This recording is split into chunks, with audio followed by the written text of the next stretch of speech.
NASCAR has released their penalty report for this past weekend at Atlanta Motor Speedway, including a fine for Joey Logano and severe fines for Stewart-Haas Racing.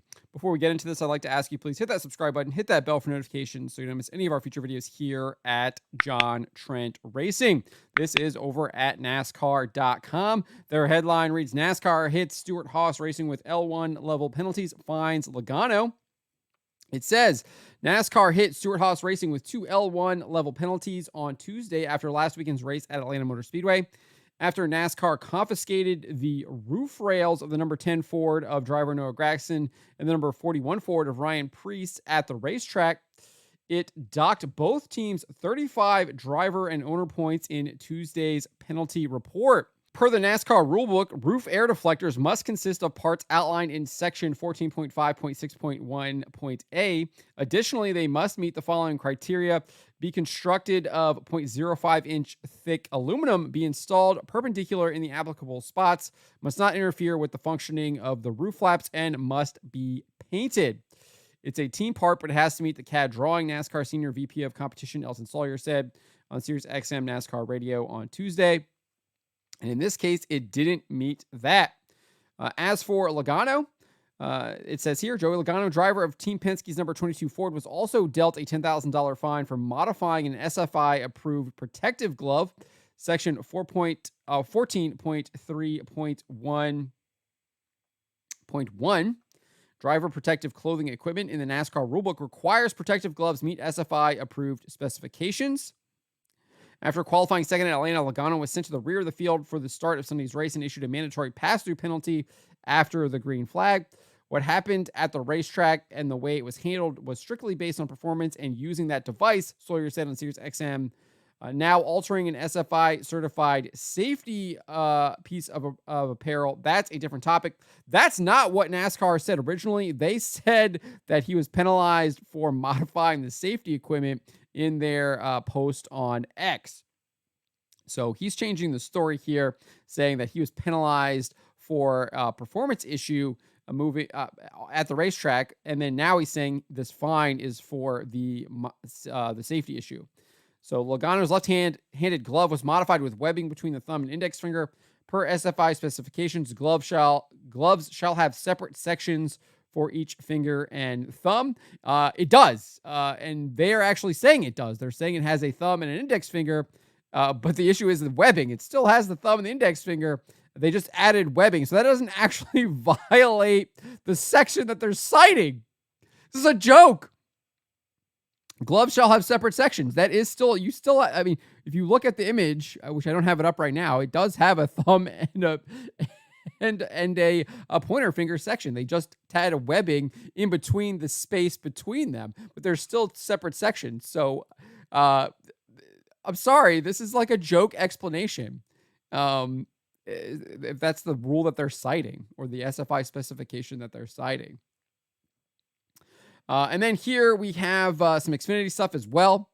In the NASCAR Xfinity Series, the number 19 Joe Gibbs Racing Toyota piloted by Ryan Truex, was found with one lug nut unsecured after the conclusion of Saturday's race, resulting in a $5,000 fine to crew chief Seth Chafka. Additionally, SS Greenlight Racing crew chief Jason Miller was suspended from each of the next two NASCAR Xfinity Series races at Las Vegas Motor Speedway and Phoenix Raceway.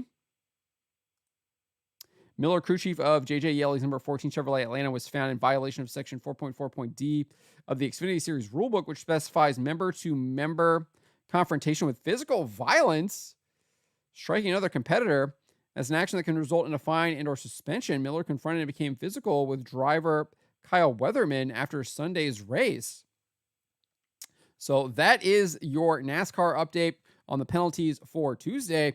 I didn't even see what happened there with Miller. I don't even know if that was reported at all.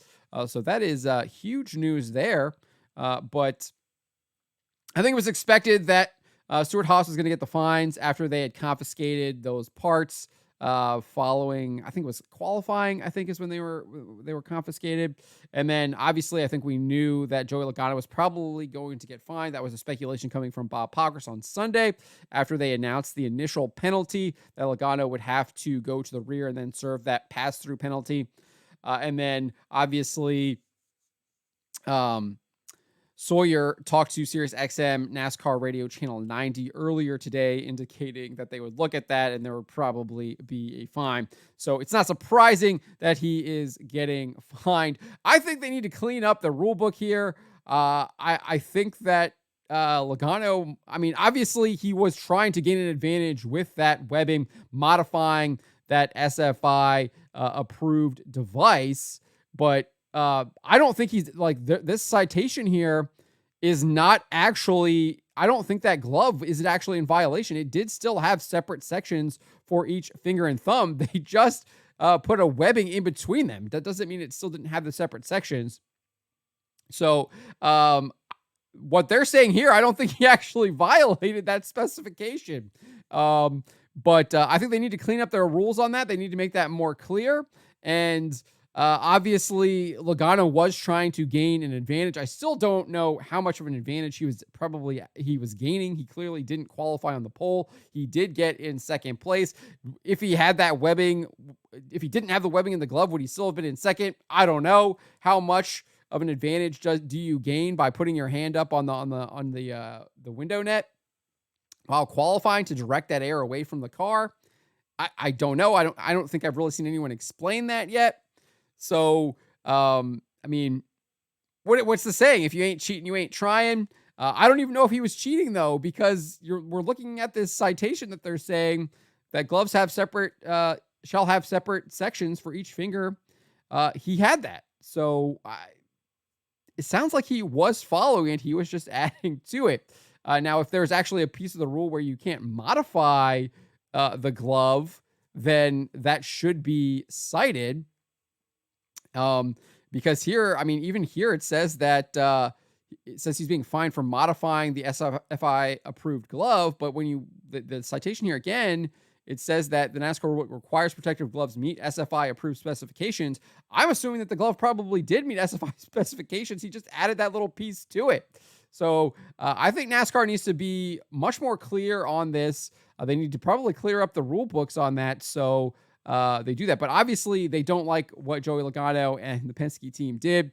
They obviously did a harsh penalty at the race, and now they're fining him $10,000. But I honestly think this is on NASCAR. They need to clean up that rule book, make it very clear that is not allowed, and not just try and have to be like, oh, we're penalizing you and we're fining you, so this isn't what's actually allowed, even though the rule book might say something otherwise. But those are my thoughts on the matter. Let me know what you guys make of the penalties that NASCAR doled out. Let me know in the comments below.